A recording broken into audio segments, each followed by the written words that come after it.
Bottom line po is, most of the happy moments, kaming dalawa lang. Yan! So bottom line po is, most of the happy moments, kaming dalawa lang. Welcome back mga kaaldab. Ito na naman po ang inyong lingkod, si Mr. Destiny. At magbibigay na naman po tayo ng throwback video po mga kaaldab. At least ito totoo. Hindi po katulad ng iba na inedit na lang po yung Hello Love Goodbye sa Hello Love Again. O ba? At least ito mapapanood nyo lang po ito sa YouTube. Sa YouTube nyo lang po mapapanood yung mga ganitong bagay na gaya nga po na sinabi natin, si Alden laging nakakakbay, laging nakayakap kay Maine Mendoza. Ginawa po ba ni Alden yan kay Catherine? May mga bagay-bagay po na sinasabi nilang oo, off-cam. Samantalang sa atin, ebidensya at resibo nga po na kumbaga magpapatunay kung gaano nga po ba kamahal ni Alden Richards si Maine Mendoza.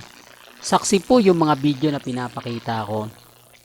Saksi po ang mga Aldab Nation na mas nakakaalam sa mga sinasabi ko.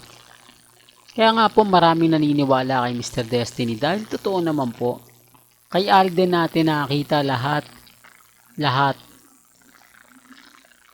Lalo na po yung simula. Since 2015, tama naman po sila eh. Kung naumpisa mo yung Aldab, alam mo yung istorya, alam mo yung buong kwento, alam mo yung buong senaryo, na napakarami po talagang kilig moments, lalo na po kapag pumupunta ng Cebu, sina Alden at si Mengay. Yung mga panahon na wala pang bawal. Kaya ang sabi ko sa inyo, di po ba, tama naman po ako eh na maraming mga main fanatics, Alden fanatics ang kinilig ng mga panahon ng Aldab. Hindi na po pwedeng sabihin na hindi na po pwedeng sabihin na hindi naman kami kinilig dahil ano lang yan eh, part lang ng teleserye yan eh. Di po ba, part lang ng ano yan, ng kalye serye, kaya hindi naman kami masyado kinilig. Di po ba, sinungaling po sila mga Aldab kapag sinabi nilang yun ang totoo. Hindi nila po pwedeng kumbaga yung harap-harapan titignan sa mata na hindi sila kinilig at hindi sila umasa na o naniwala na walang relasyon sila Mengay at si Alden. Common sense na lang po. Kaya ang sabi ko sa inyo, hindi naman po umamin yung dalawa. Wala naman pong aminan na nangyari kina Richard Polkerson at Maine Polkerson.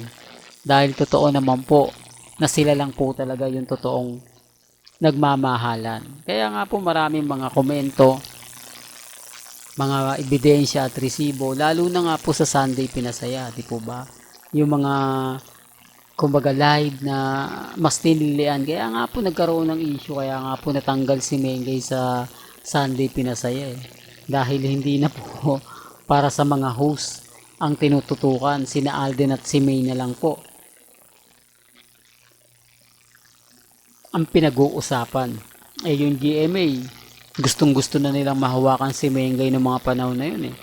Kaya lang siyempre si Mengay ayaw ibigay ng Itbulaga. Di po ba? Dahil kung ibibigay nga nila si Mengay, wala na. Di po ba? Kumbaga parang maglalaon eh hawak sa leeg si Maine Polkerson. Gaya nga po ni Alden Richards. Kaya nga sabi ko sa inyo, ang laking pagsisisi ng Itbulaga nung nawala ang Aldab Nation. Totoo naman po eh. Gaya nga po ng mga pinapaliwanag at lagi kong sinasabi. Eh dito na lang po sa video na to mapapansin nyo.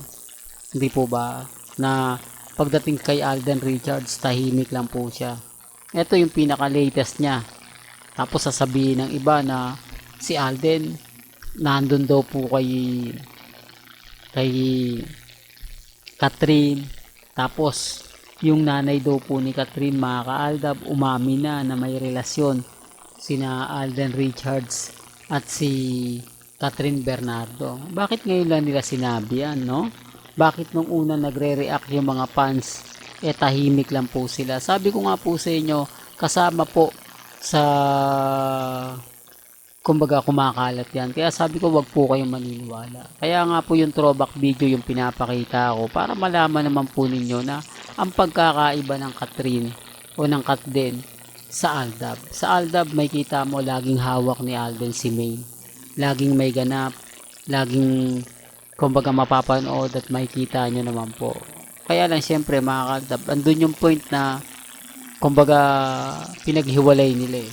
Tapos eto pa, marami pang nakikisawsaw na sinasabi nga po mga Aldab na wala daw relasyon si Alden at si Main. Wala naman pong problema eh.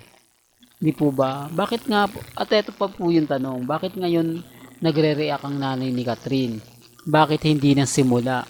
O, ang tagal na ng issue, di po ba? Binilan daw ni Catherine, nagpagawa daw ng bahay si Alden Richards kay Catherine. Tapos niregaluhan daw na mamahaling kumbaga alahas. Doon pa lang may mali na eh, no? Doon pa lang masasabi mo na, oo nga, Mr. Destiny, ang tagal na yun ng issue, yung pala hindi totoo. At sa totoo lang naman po mga kaaldab, gustong gusto ng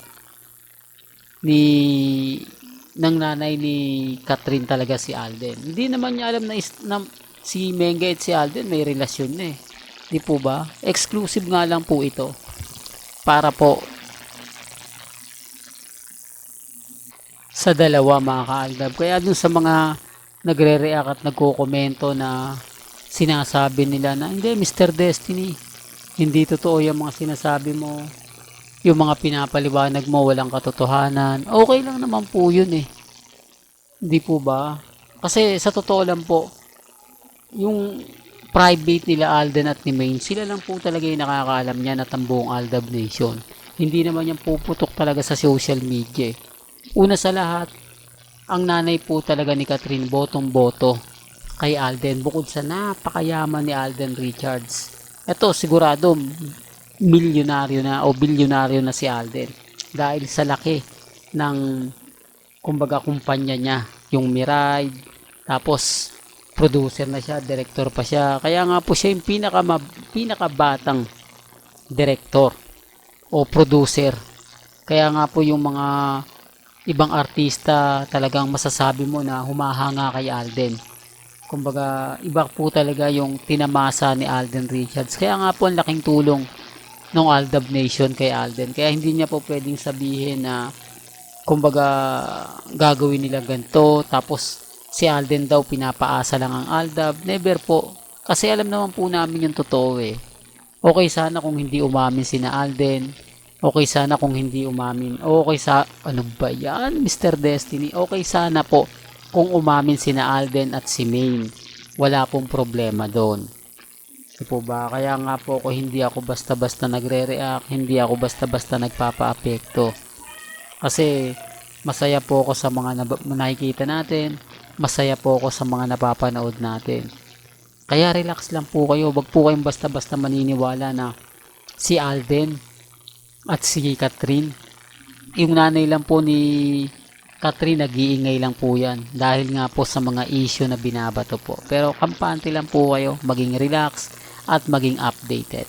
Well, hanggang dito na lang po ang ating latest updates. Kaya kung gusto nyo pa po ng pinaka-latest at sariwang update, abay tumutok lang po kayo dito po sa channel ni Mr. Destiny para updated po kayo sa mga latest at sa mga bagong video po na ilalabas po natin maya-maya lang. Kaya kung bago ka lang sa channel na to at isa kang true-blooded Aldab Nation na nagmamahal kina Mengay at Isoy, tama po ang channel na pinuntahan mo. Kaya consider na po kitang bagong subscriber. At huwag mong kalimutang i-share ang mga video po natin sa mga mami, sa mga titas at sa mga senyor. Hanggang sa muli, salamat po sa panonood at pakikinig.